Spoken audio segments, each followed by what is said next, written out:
Welcome everyone again to another episode of the ideaXme show, the show that profiles the humans behind the big ideas that are shaping our world and inspiring the future creators, and for all those that like great stories. I'm Ira Pastor, your life sciences ambassador for the journey today.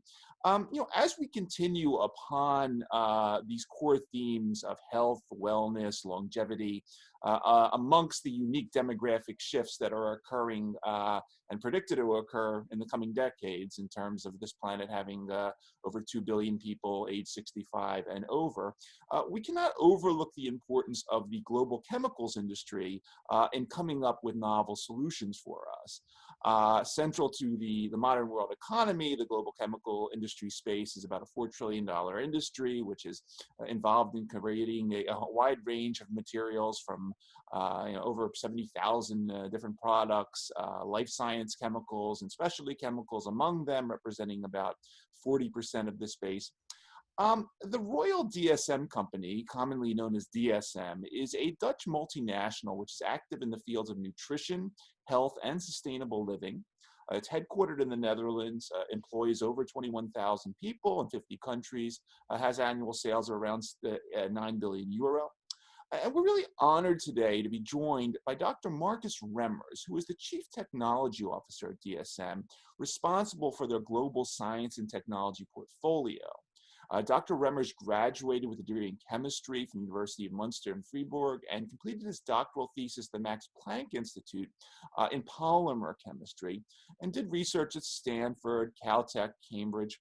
Dr. Remmers has a very strong knowledge and experience in polymer and life science R&D, business operations, business development, strategy and change management.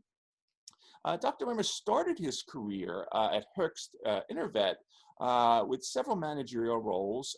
He joined Merial, which was the animal health division of Merck, which then became part of Sanofi, where he had business development roles, country management, project and portfolio management, R&D in both pharma and biologics. In 2017, Dr. Remmers became the Chief Technology Officer at DSM, where he works to secure the company's technology position, and at the same time executing on this mission of purpose-led innovation, really combining disruptive business models, not just for profits, but for sustainability, where he encourages future leaders to lead both with their hearts as well as their minds. All that being said, introduction-wise, Dr. Remmers, thank you for taking the time out of your schedule to come on the show today. Thanks for having me, Ira. Great to be here. Yeah, no, it's a real pleasure. I'd like to start off, as we do on the show, really giving you the floor for a few minutes just to introduce yourself. If you could just take a little time to tell us who Dr. Marcus Remmers is, how you got interested in science and chemistry, and a little bit of your path over the years towards these leadership roles in both some of the largest chemical and pharmaceutical companies in the world.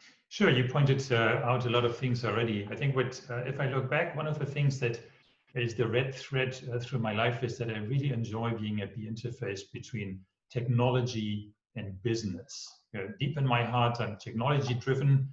I remember an episode when I was 8, or must have been really young, when I somehow fell in love with chemistry. And I didn't really understand half of it at the time, but I started to really talk about it all the time. And my mother tells me that at one point she saw me walking around the house at 2 a.m., walking to the bathroom, and said, "Marcus, what are you doing?" He said, "Oh, the molecules are coming and the electrons are coming." So I was really into this, and it still is my passion to combine technology and translate it, not for its own sake, but translate it into solutions that make a difference in people's lives. DSM's motto is bright science, brighter living. So it's not bright science, period.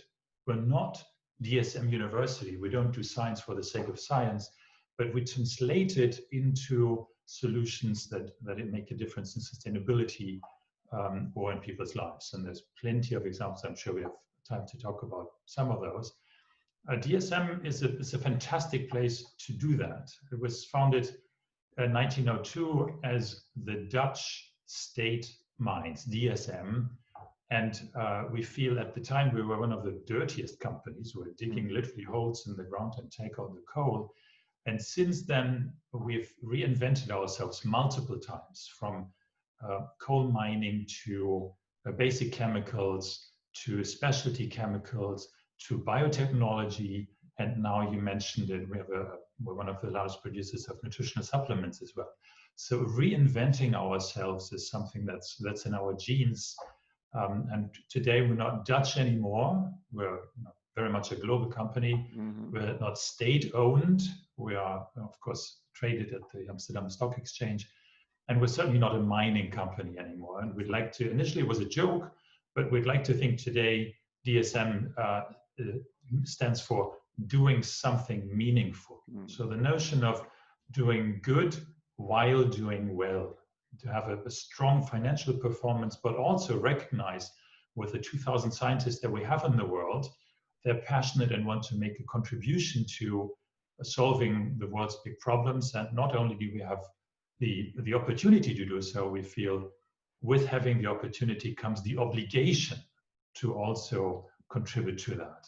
And that's something that on the one hand is very inspiring. And you talk to people at DSM, they will talk with glowing eyes about the solutions that we offer. But it's also something that we wrestle with every single day, because disrupting yourself, disrupting the world in ways that has sustainability at the core, it brings a lot of things with it that make it more difficult than others.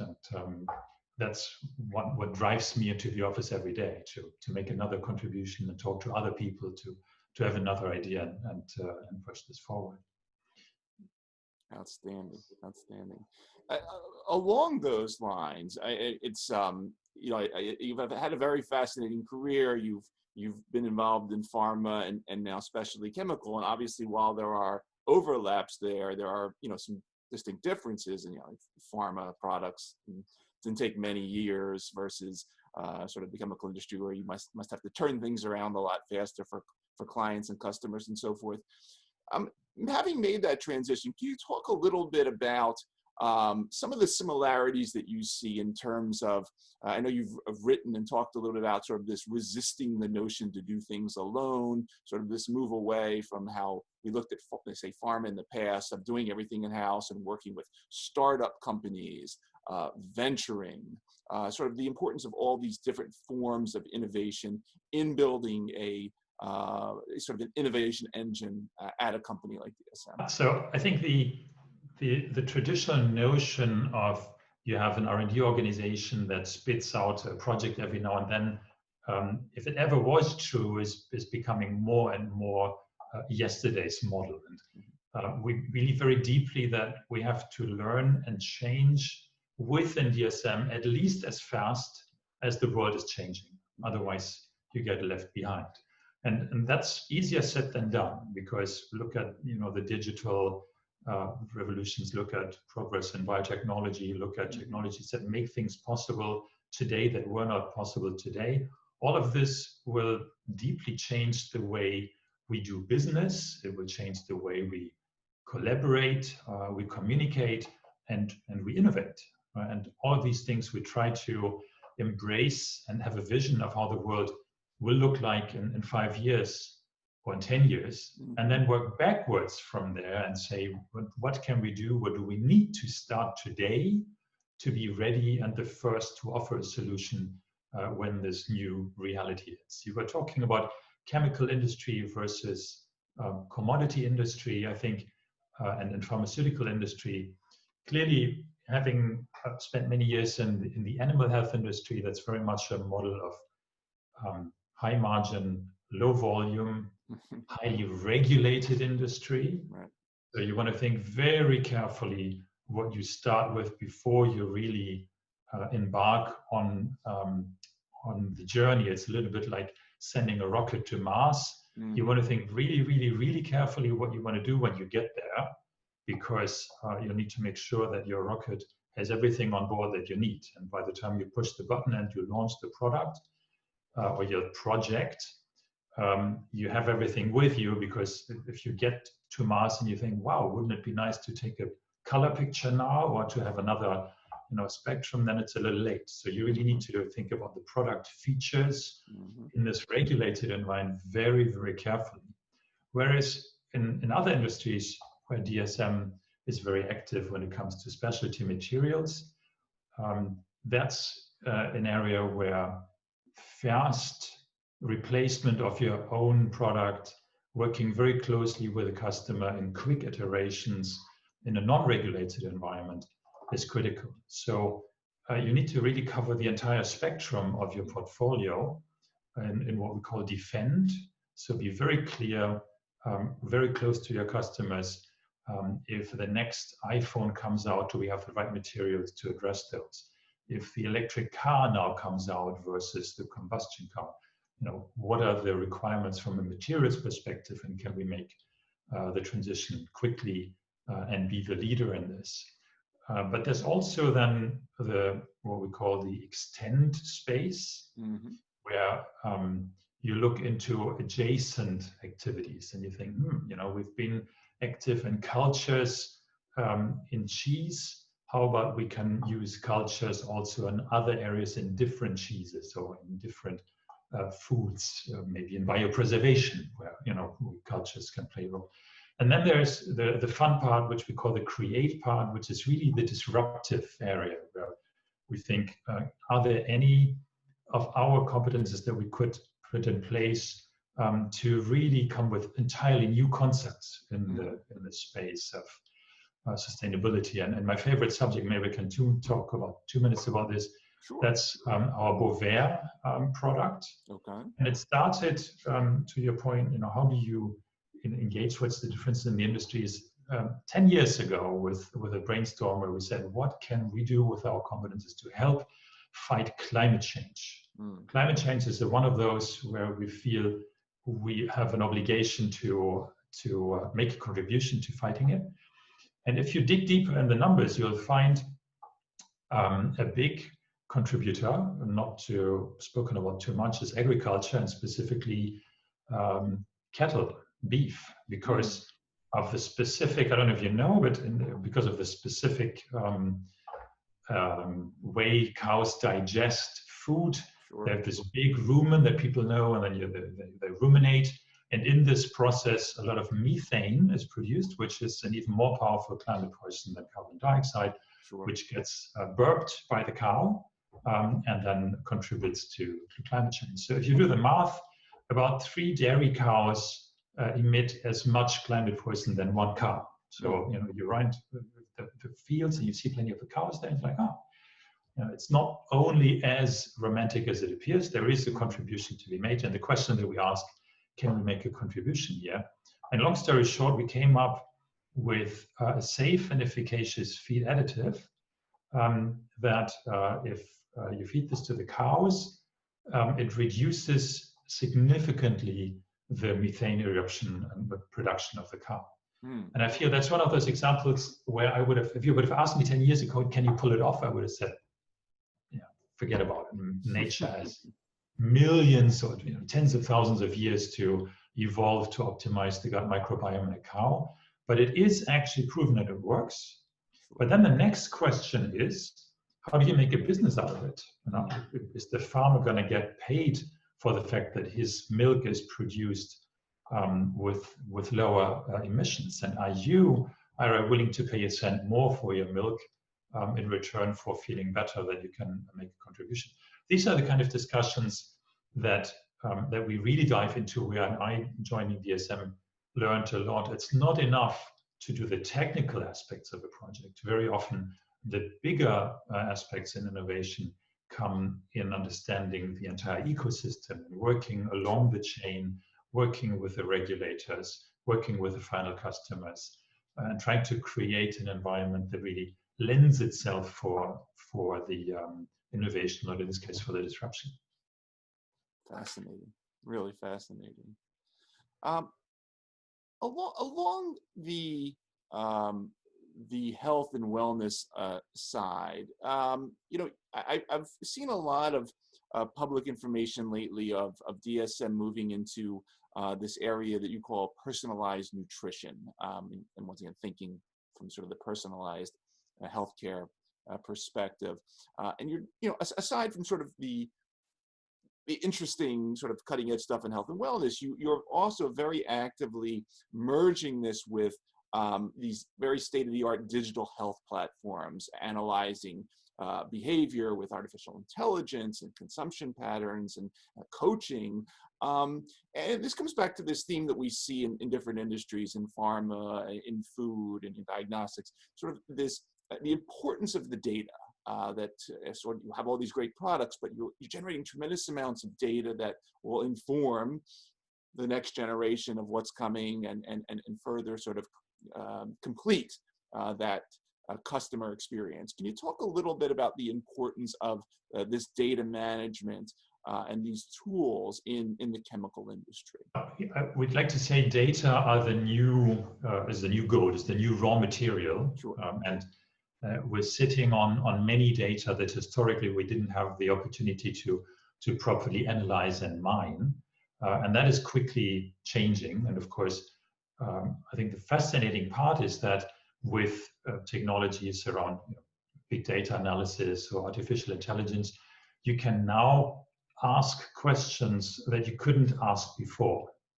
And that's the tricky one, because you can do a lot of things, but you need to learn to ask the right questions so that you generate insights or angles that you couldn't see before. Mm-hmm. And that's the tricky part, because you can't ask any question, but there's only so many that really lead you in a direction where you can translate this into something that eventually makes a difference to people. What we found in the specifically in the space of individualized nutrition, first of all, there's huge potential there. Mm-hmm. Because now the cost of sequencing your genome has dropped faster than the cost of electronics. If you look at Moore's law, it's nothing against the cost of sequencing DNA. We used to outsource sequencing DNA. Now we're insourcing it because it's so cheap that we can do it faster ourselves. And we're now, I think, at about $2,000, probably less, to genome the entire genome of an individual, sequence the entire genome of an individual. But the question is, what do you make out of it? So interesting enough, the analytical costs are cheaper, but making something out of this information mm-hmm. is currently the bottleneck. Yeah. And that's where, to your point, big data analysis, in this case, either in bioinformatics comes in, or at another level, when you look at the question of how do, in large populations, increased and better focused use of micronutrients, vitamins, impacts your health, your well-being, your ability to age, your abilities to resist diseases, and all of these. COVID, of course, we're running many studies now to see, does vitamin C give you, in fact, an edge to be more robust against COVID. So these are the two areas where big data, I think, has huge potential. And we're cooperating with different parties, startups and universities mm-hmm. in this space to understand at an actionable level, what out of all these data, what does it actually mean for me if I look at my genome? And today, what you do in individualized nutrition, there's different levels. You can fill an online survey and say, my name is, and I'm a man versus a woman, and I'm so many years old, and I like to do sports, and based on this information, you can individualize a little bit. But if you go to the next level and you look at blood samples, you get a little more. And if you go yet to that level and you look at your entire genome, you can extract more information. And if you optimize the nutrition based on that, and we work, for example, with the sports club in Basel, which mm-hmm. is a professional soccer club. For European, of course, soccer is the thing that we cherish.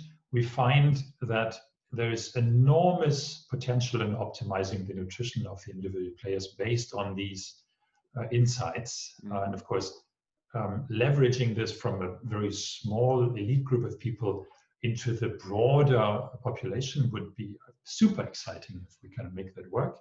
And at this stage, we're working, to your point, on understanding the algorithms between these interactions. I think that's huge potential. I've played with this a little bit myself, so I have my little vitamin mix in the morning and before I go on my my racing bike, I try to address my nutrition in the right way, and up to now, I feel great about it.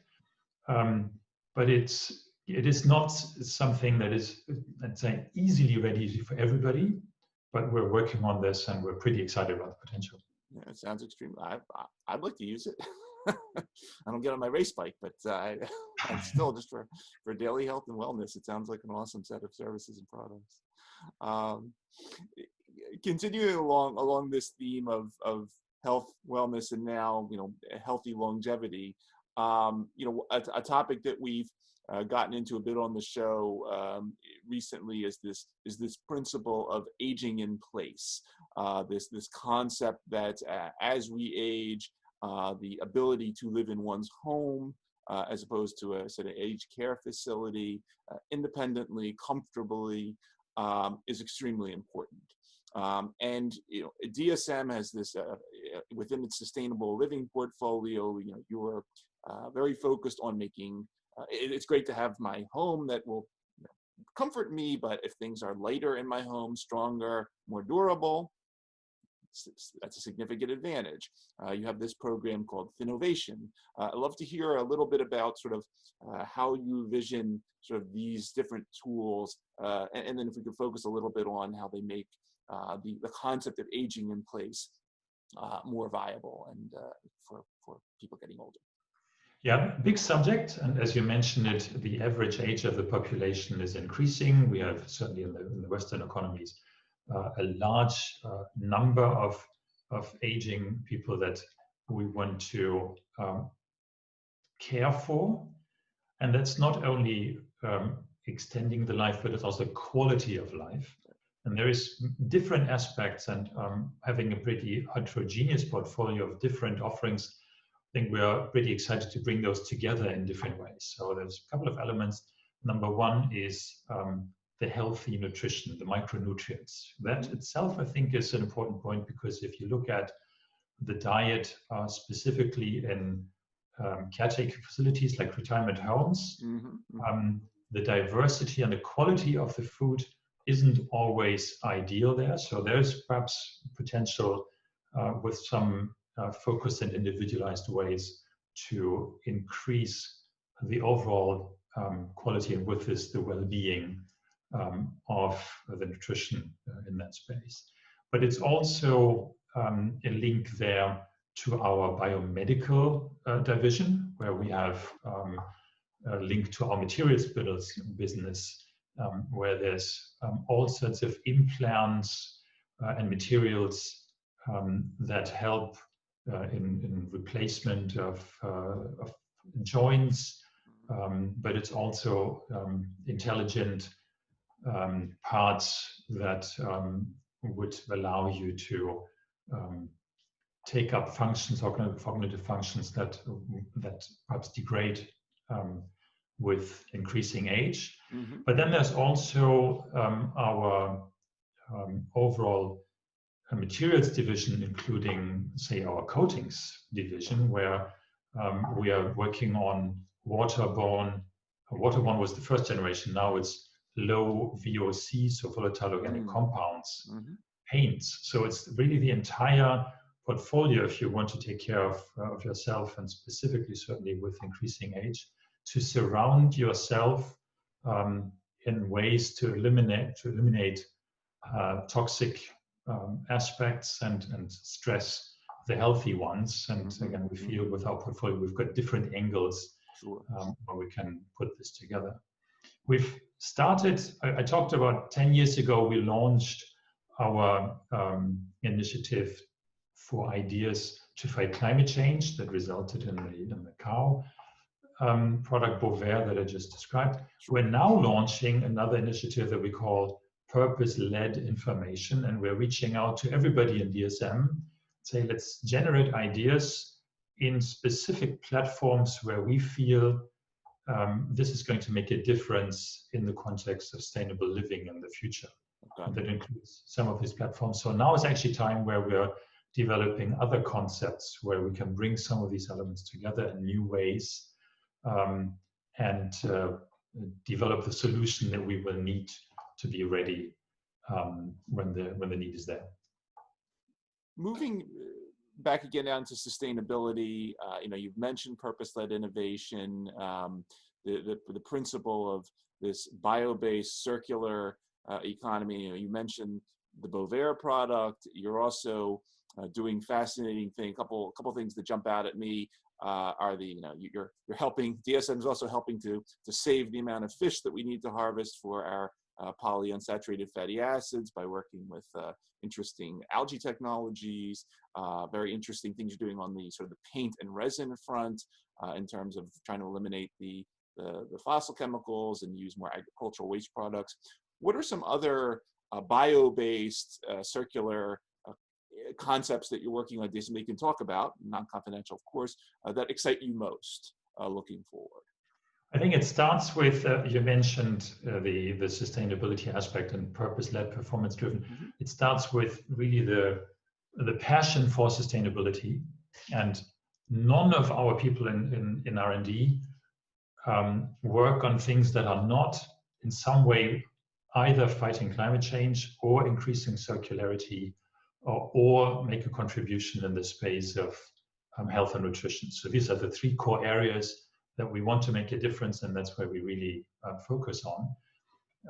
That includes maybe two examples to build on what you say. The one is our Niacha business. Okay. If you look at Niacha, it's the word again spelled backwards.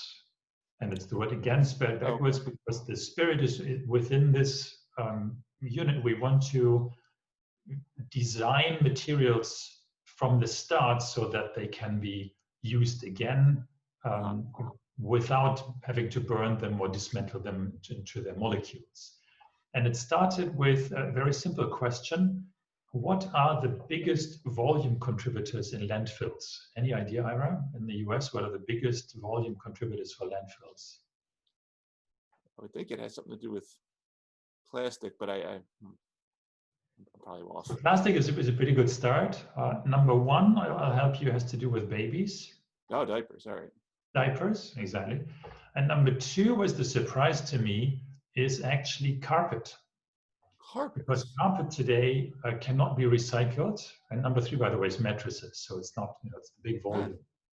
Okay. And carpet cannot be recycled mostly because the undercarpet and the upper carpet tend to be different materials. And by the time you marry different polymeric materials, it's very difficult to shred it and put them back together, because when you redo it, it loses its mechanical properties.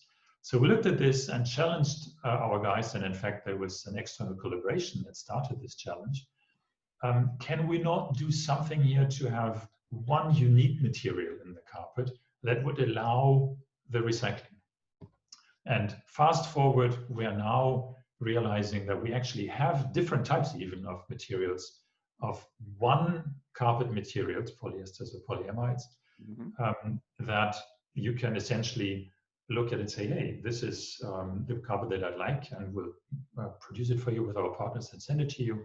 And if you don't like it, the idea would be that one day we take it back and recycle it, because it doesn't matter, we can use it Niacha again and again and again. So this concept, I think, is something that we feel really inspired about. And as we got into the technology and our researchers cracked the nut, we realized, oh, we can also use this, what we call click-unclick technology, to glue the upper carpet with the lower carpet. And if you do it in the right circumstances, you can unclick it and use these parts again.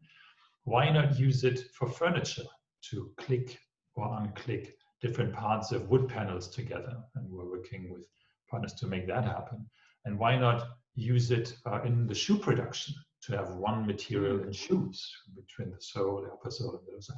So when you start with the right mindset and you push yourself and you think, where else can I use it? Where else can I use it? What else can I do? Suddenly, you develop, you find new worlds, which some of them work, others don't. So there's, of course, it all sounds crazy and great if I talk about it, but I can tell you it's a tough road where we learn every day and we fail, and based on that we learn other things and we tweak it and work with our customers to move it to the next level. But it's the mindset that I find so exciting about it.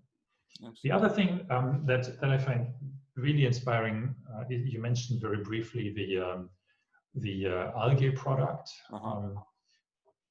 I'm sure you, in the last week, you had salmon at some point. I don't know if either in a restaurant or you can get it in a supermarket today at prices that you could only dream of in the past. And the reason why it's affordable today is because most of the salmon that we eat is actually farmed salmon in Chile or Norway, where in the open sea they put giant nets where they've got big populations of salmon that they feed, and then you don't have to catch the wild salmon.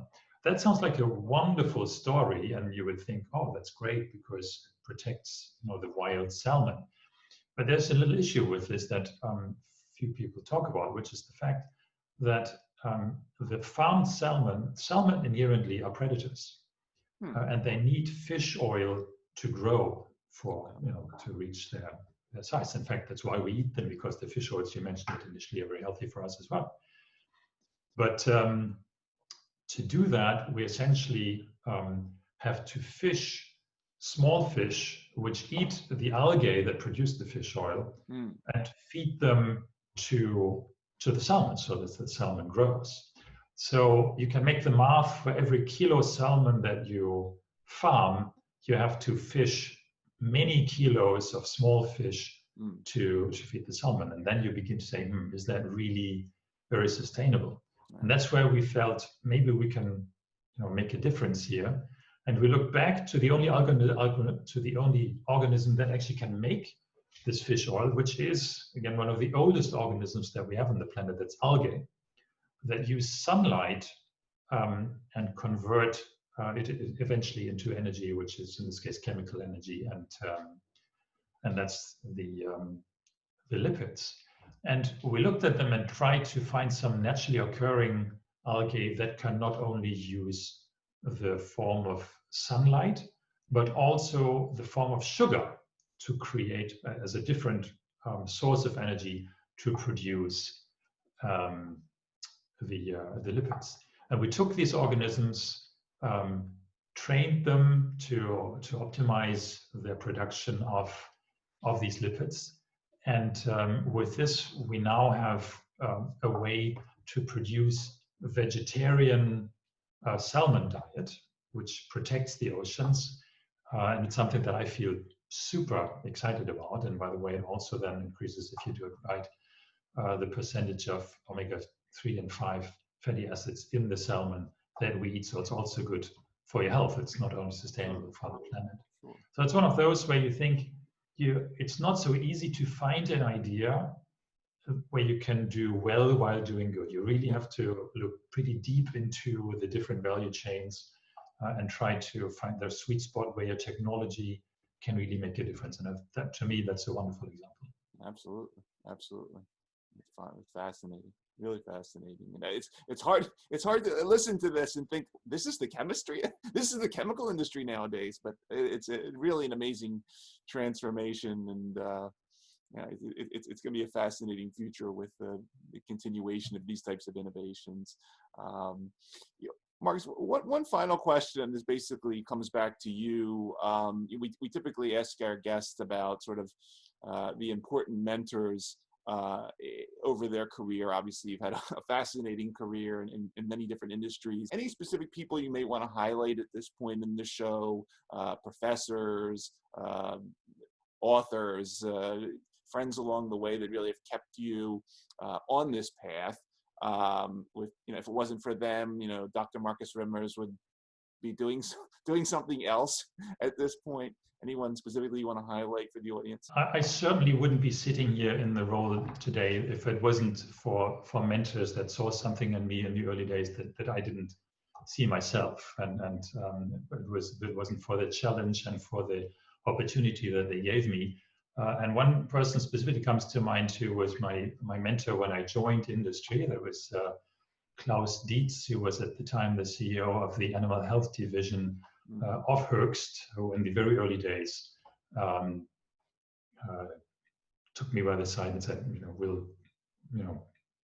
I think you can do this, that, and the other, and I'll send you to Mexico to learn to be outside, your comfort zone. And I have to thank him for that for two reasons. Number one, I learned Spanish, and I learned a lot about other cultures, and that was the beginning of me spending many, many years abroad. I have to think specifically because I met my wonderful wife in Mexico, who is now a mother of our two daughters.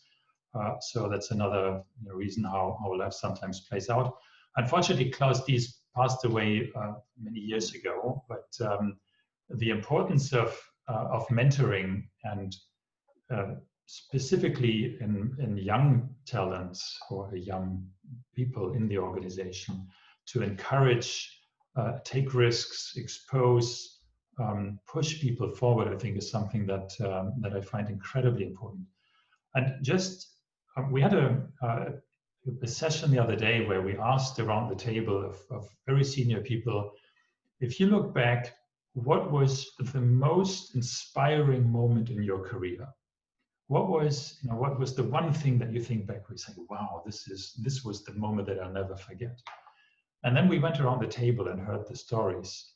And interesting enough, it was always the story of people somehow in a crisis mode, being thrown into the deep end, given unconditional trust and confidence by somebody who said, I think you can do this.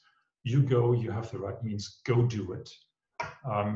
Very often these were stories of chaotic, very heavy workload, entrepreneurship, crazy stories abroad under weird circumstances, but eventually this then bred an idea or a solution to something that without these extraordinary circumstances wouldn't have been possible. It reminds me of things that we're doing in DSM now to fight COVID, where we had people say, what can we do? Can we produce hand sanitizer? Can we produce swabs? Can we produce masks?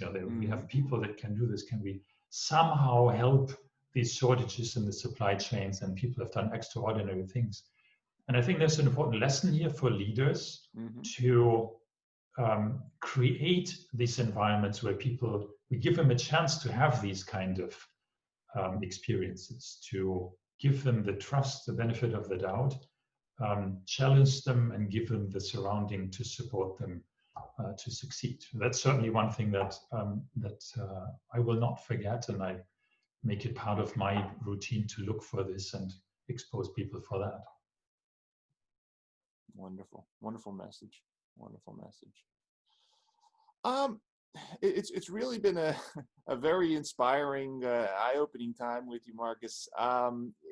For everybody that is going to be watching on the ideaXme YouTube channel or listening on the 12 different podcasts, you've been spending time with the amazing Dr. Marcus Remmers, Chief Technology Officer at DSM, who, aside from leading their global science and technology portfolio, is actively executing on this plan for purpose-led innovation, creating disruptive business models, and encouraging future leaders to lead with their hearts as well as their heads.